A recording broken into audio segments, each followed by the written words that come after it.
Central forces के तैनाती होने के बाद स्थिति में थोड़ा थोड़ा सुधार आया है, लेकिन मुझे लगता है अभी भी स्थिति ऐसी नहीं है कि जहां पे हिंदू सर उठा के जी सके, फ्रीडम के साथ जी सके, अपनी रिलीजियस जो आइडेंटिटी है उसके साथ जी सके।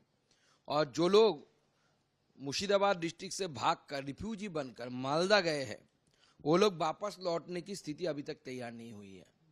मैं कलकत्ता हाई कोर्ट के स्पेशल बेंच को बहुत बहुत धन्यवाद दूंगा।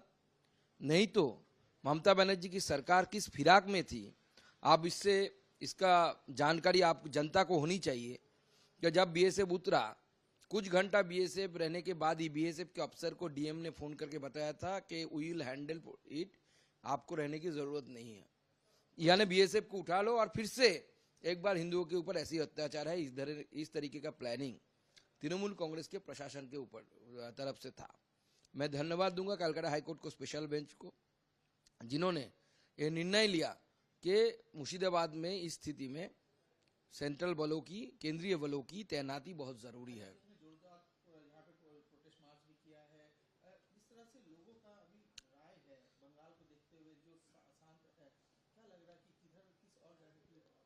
देखिए, बंगाल की हिंदू समझ चुके हैं कि ममता बनर्जी बंगाल को पश्चिम बांग्लादेश यानी बांग्लादेश लाइट वर्जन तैयार करने में समर्थ हो गई है।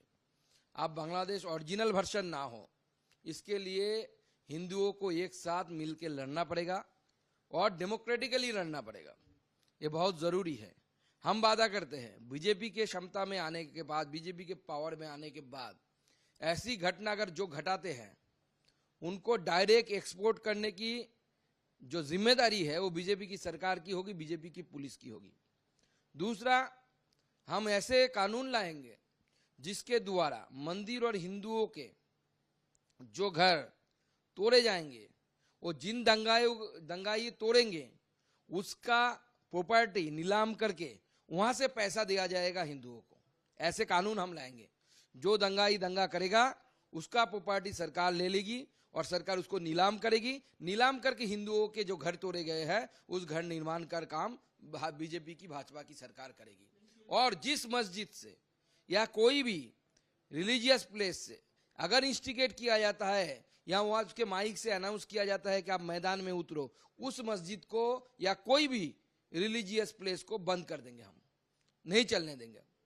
और ये ऐसे अगर कानून पश्चिम बंगाल की अगर प्रेजेंट सरकार भी बनाती है तो हमारे एमएलए सारे उनको सपोर्ट करेंगे और ये कानून बनने के बाद पूरे दंगे जो है वो बंद हो जाएगा।